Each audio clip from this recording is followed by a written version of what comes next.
মেয়ে হয়ে জন্ম নেওয়াটা দোষের কিছু নয়, নয় কোনো অভিশাপ।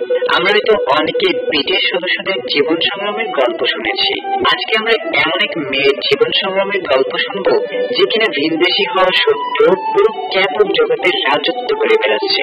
হ্যাঁ, বলছিলাম ব্ল্যাকপিঙ্ক মেম্বার লিসার কথা। আজকে আমরা তারই জীবনের উত্থান পতনের গল্পটি শুনবো।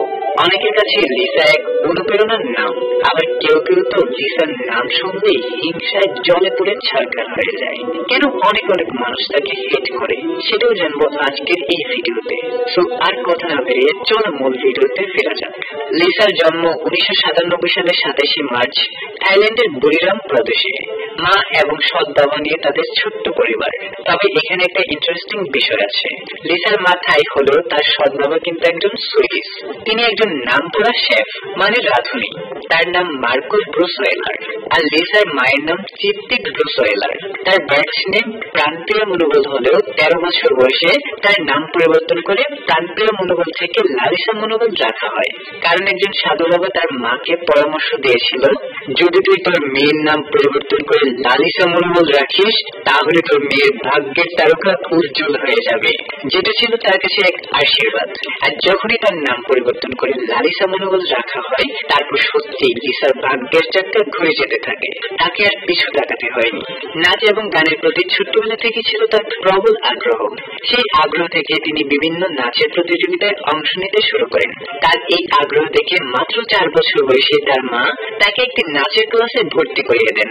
সেখান থেকে তার ক্যাপপ সংস্কৃতির প্রতি এক অন্যরকম ভালো লাগা কাজ করে, আর তিনি একজন ক্যাপপ আইডল হওয়ার স্বপ্ন দেখা শুরু করেন। তারপর 2010 সাল লিসার জীবনের এক গুরুত্বপূর্ণ অধ্যায়। ভাগ্য যখন স্বয়ং নিজেই তার নিকটে নেমে এসেছিল, ওয়াইজি এন্টারটেইনমেন্ট সিদ্ধান্ত নেয় বিভিন্ন দেশ ঘুরে সব থেকে ট্যালেন্টেড মেয়েদেরকে খুঁজে বের করবে তাদের পরবর্তী ক্যাপপ গ্রুপ ব্ল্যাকপিঙ্কের জন্য। সেখানে থাইল্যান্ড থেকে মোট 4000 প্রতিযোগী অডিশন দেন। 4000 প্রতিযোগীকে পিছনে ফেলে লিসাই একমাত্র প্রতিযোগী যে থাইল্যান্ড থেকে নির্বাচিত হন। এতে বোঝা যায় ক্যাপপের প্রতি তার ভালোবাসা কতটা গভীর ছিল। তার টার্গেট ছিল খুবই নিখুঁত, তবে তার এই যাত্রা মোটেও সহজ ছিল না। সময়টা 2011 সালের 11 এপ্রিল। মাত্র 14 বছর বয়সে লিসা তার পরিবার, বন্ধু বান্ধব এবং নিজ দেশ ছেড়ে পাড়ি জমান সাউথ কোরিয়াতে। এটা ছিল তার স্বপ্ন পূরণের যাত্রা। শুরু হয় তার প্রশিক্ষণ জীবন, যেই দিনগুলো ছিল তার জীবনের সব থেকে কঠিন এবং কষ্টদায়ক। ক্যাপপ প্রশিক্ষণার্থীদের সাধারণত নাচ, গান, র‍্যাপ এবং কোরিয়ান ভাষায় কথা বলার উপর কঠোরভাবে প্রশিক্ষণ দেওয়া হয়। আর সেই জায়গায় লিসাই একমাত্র নন কোরিয়ান, যে কারণে লিসা কোরিয়ান ভাষা বুঝতে পারত না। তাই তার কাছে সবকিছু আরো কঠিন মনে হতে থাকে। সেজন্য লিসা প্রতিদিনই তার মায়ের সাথে কল করে কথা বলতে বলতে কান্না করে ফেলত। তবে তিনি হাল ছাড়েননি। লিসাকে প্রতিদিন ঘন্টার পর ঘন্টা প্র্যাকটিস করতে হতো। তাকে সকাল 11টা থেকে রাত 2টা পর্যন্ত নাচ, গান এবং কোরিয়ান ভাষার প্র্যাকটিস করতে হতো। একজন বিদেশি হিসেবে নতুন ভাষা এবং সংস্কৃতির সাথে মানিয়ে নেওয়াটাও তার জন্য একটা বড় চ্যালেঞ্জিং ব্যাপার ছিল। প্রতি মাসে শুধু 2টা রবিবার তার ছুটি ছিল। এভাবে 3 মাস পার হয়ে যায়। ছোট্ট লিসা এবার নিজেকে এই পরিবেশে অনেকটাই মানিয়ে নিয়েছে। তারই সাথে সাথে কোরিয়ান ভাষাও কিছুটা আয়ত্ত করে ফেলেছে। এই কঠিন সময়ে তারই ঘরের অন্য সদস্যরা তার পাশে ছিল। তারা তাকে সাহস ও অনুপ্রেরণা জুগিয়েছিল এবং লিসাকে কোরিয়ান ভাষা শিখতেও সহযোগিতা করেছিল। তারা লিসাকে নিয়ে একসাথে বাইরে ঘুরতে যেত এবং বিভিন্ন খাবার খেত। এরকম ভালো টিমমেট পেয়ে লিসা সত্যি তার সকল কষ্ট ভুলে গিয়েছিল। এভাবেই চলতে থাকে লিসার কোরিয়ান জীবন। দীর্ঘ 5 বছর কঠোর পরিশ্রমের পর লিসা 2016 সালের অগস্ট মাসে ব্ল্যাকপিঙ্কের মাধ্যমে অর্থাৎ সর্বকনিষ্ঠ মেম্বার হিসেবে আত্মপ্রকাশ করেন। জিসু, জেনি এবং রোজিয়ের পাশাপাশি লিসাও তার দুর্দান্ত ড্যান্সিং, সিঙ্গিং এবং র্যাপিং দিয়ে খুবই দ্রুত বিশ্বব্যাপী খ্যাতি অর্জন করেন। ব্ল্যাকপিঙ্ক তাদের প্রথম অ্যালবাম স্কোয়ার ওয়ান দিয়ে আলোচনার শীর্ষে চলে আসেন। তারপর আর তাদের পিছনে ফিরে তাকাতে হয়নি। বোম্বায়া, ডুডু টু, you is love, how you like that এর মতো আরো অসংখ্য হিট গান দিয়ে তারা বিশ্ব সঙ্গীতের মঞ্চে নিজেদের এক শক্তিশালী অবস্থানে নিয়ে যান। লিসা তার দলের সাথে বিভিন্ন আন্তর্জাতিক পুরস্কার অর্জন করেছেন এবং বিশ্বজুড়ে কনসার্টে পারফর্ম করেছেন। এবার জেনে নেব তার সোলো ক্যারিয়ার ও কিছু রেকর্ড সম্পর্কে। দলের সাফল্যের পাশাপাশি লিসা তার সোলো ক্যারিয়ারেও অভাবনীয় সাফল্য পেয়েছেন। 2021 সালের সেপ্টেম্বরে তার প্রথম একক অ্যালবাম লালিসা প্রকাশিত হয়। হয়। এই অ্যালবামে লালিসা এবং মানি গান দুটি বিশ্বজুড়ে ব্যাপক জনপ্রিয়তা পায়। লালিসা গানের মিউজিক ভিডিওটি 24 ঘন্টায় ইউটিউবে সর্বোচ্চ ভিউজের রেকর্ড করে একজন সোলো ক্যাপপ আর্টিস্ট হিসাবে।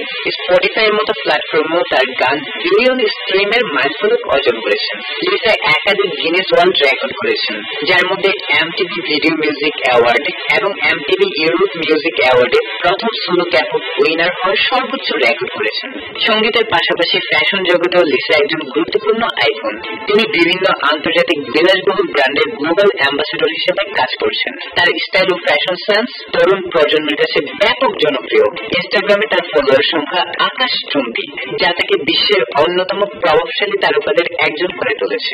এবার তার ব্যক্তিগত কিছু তথ্য জেনে নেওয়া যাক। লিসা থাইল্যান্ডের প্রাফমন্ত্রী স্কুল থেকে তার মাধ্যমিক পড়াশোনা সম্পন্ন করেছেন। তারপর তিনি কোরিয়া ন্যাশনাল ইউনিভার্সিটি অফ আর্টসে ভর্তি হন এবং সেখান থেকে মিউজিকের উপর ডিগ্রি অর্জন করেন। 2025 সালের হিসাব অনুযায়ী লিসার বর্তমান বয়স 28 বছর। তার উচ্চতা 5 ফিট 6 ইঞ্চি এবং ওজন 46 কেজি। ভক্তদের কাছে তিনি লিলি, লালিস, লালা, লিজি, রয়্যাল মাগনে ও পকপক নামে পরিচিত। লিসার 5টি ক্যাট, লিউ, লুসা, লিলি, লুইস এবং লিগু ও একটি ডগ রয়েছে, যার নাম লাভ। অনেক কিছুই তো জানা হলো, এবার জেনে নেব লিসা কতটা উদার মনের মানুষ। ব্ল্যাকপিঙ্ক লিসা বিশ্বব্যাপী জনপ্রিয় একজন ক্যাপপ আইডল হিসেবে শুধু তার সঙ্গীত ও ফ্যাশনের জন্য পরিচিত নন, বিভিন্ন সময় তার মানবিক দিকগুলো আলোচনায় উঠে এসেছে। যদিও তিনি এগুলো প্রকাশ করেন না, তবে তার মানবিকতার কয়েকটি উল্লেখযোগ্য দিক হল প্রায়শই তিনি বিভিন্ন দাতব্য সংস্থা এবং গুরুত্বপূর্ণ সামাজিক বিষয়ে সচেতনতা বৃদ্ধিতে অংশগ্রহণ করে থাকেন। বিভিন্ন সময় দুর্যোগে ক্ষতিগ্রস্ত এবং সামাজিক কল্যাণমূলক কাজে তিনি ব্যক্তিগতভাবে কিংবা দলের হয়ে সহযোগিতার হাত বাড়িয়েছেন। 2020 সালে থাইল্যান্ডের বন্যার সময় লিসা ক্ষতিগ্রস্তদের পাশে দাঁড়িয়েছেন। শুধু মানুষ নয়, প্রাণীদের প্রতিও লিসা খুবই সহানুভূতিশীল। তার একাধিক বিড়াল ও কুকুর রয়েছে, যাদেরকে তিনি অ্যাল ফ্যামিলি বলে ডাকেন, এবং তিনি প্রায় সময় তাদের সাথে সুন্দর সুন্দর মুহূর্তের ছবি ও ভিডিও পোস্ট করেন। প্রাণীদের প্রতি তার এই ভালোবাসা ও যত্ন ভক্তদের মনে খুবই ইতিবাচক সাড়া ফেলেছে। লিসা তার ভক্তদের প্রতি খুবই আন্তরিক এবং বন্ধুত্ব সুলভ। বিভিন্ন ফ্যান মিটিং, কনসার্ট এবং সোশ্যাল মিডিয়ার মাধ্যমে তিনি ভক্তদের সাথে সুসম্পর্ক বজায় রেখেছেন। তাছাড়া তিনি তার টিম মেম্বারদের সাথে সবসময় বন্ধুত্বপূর্ণ এবং সহযোগিতামূলক মনোভাব প্রকাশ করেন। ব্যক্তিগতভাবেও লিসা একজন খুবই ভালো মনের মানুষ এবং একজন ভালো বন্ধু। তিনি প্রায় সময় তার বন্ধুদেরকে নিজে থেকে ট্রিট দেন। এত কিছুর পরেও তার হেটার্সের শেষ নেই। সেই শুরু থেকে তিনি হেট কমেন্ট পেয়ে আসছেন। প্রথমত সে বিদেশি হয়ে ক্যাপপ ইন্ডাস্ট্রি দাপিয়ে বেড়াচ্ছেন, এটা অনেকেরই সহ্য হচ্ছে না। দ্বিতীয়ত তার অতিরিক্ত জনপ্রিয়তা ও আন্তর্জাতিক খ্যাতির কারণে কিছু মানুষ মনে করেন তাকে অন্যান্য সদস্যদের থেকে বেশি গুরুত্ব দেওয়া হয়, যেটি অনেকের হিংসার কারণও বটে। কখনো কখনো তার সঙ্গীত, নৃত্য বা ফ্যাশন নিয়ে বাজে মন্তব্য করা হয়। কিছু মানুষের হয়তো তার স্টাইল পছন্দ নাই হতে পারে, এটা তাদের ব্যক্তিগত ব্যাপার। মাঝে মাঝে তো নানান গুজবও রটানো হয় তাকে নিয়ে। পরিশেষে একটা কথাই বলবো, একটা মানুষ কখনোই সবার প্রিয়পাত্র হয়ে উঠতে পারে না, এটাই বাস্তবতা। এক একজনের রুচির চয়েস এক এক রকম। হেটারদের কাজই হচ্ছে খুঁটিয়ে খুঁটিয়ে তার দোষ বের করা। এর জন্য তারা মূলত টাকা পয়সা পায় না, বরং এটা জাস্ট তাদের মনের শান্তি। তবে লিসার ফ্যান বেস আর হেটার্স এর তুলনা করলে তার ফ্যান বেসের সংখ্যা হবে নীল তিমির সমতুল্য, আর হেটার্স এর সংখ্যা হবে লাল পিঁপড়ার সমতুল্য, যেটা খুবই নগণ্য।